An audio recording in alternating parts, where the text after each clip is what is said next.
வாழ்க வையகம், வாழ்க வையகம், வாழ்க வளமுடன். அருள் தந்தை வேதாத்ரி மகரிஷி அவர்களின் நாள் ஒரு நற்சிந்தனை. மார்ச் 24. தலைப்பு: கற்பனைகள் மலரும் விதம். ஒரு செயலை அல்லது அனுபவத்தை அது நடவாத முன் மனதினால் உருவாக்கினால் அது கற்பனையே ஆகும். புலனுணர்ச்சிகளிலே குறுகி நிற்கும் அறிவு நிலையில் எழும் கற்பனைகளுக்கு உடல் பலம், அந்த நிகழ்ச்சிக்குரிய சமய சந்தர்ப்ப பலம், இவைகள் மாத்திரம் உதவியாக இருக்கும்.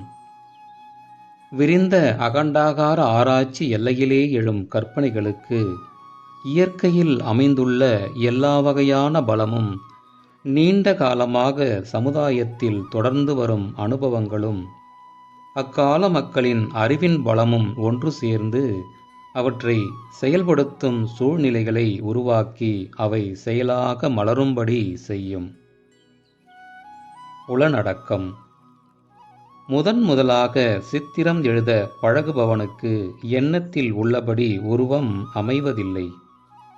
பழகப் பழக எந்த விதமாக எண்ணுகிறானோ அவ்விதமே அவன் எழுதும் உருவமும் அமைந்து விடுகிறது.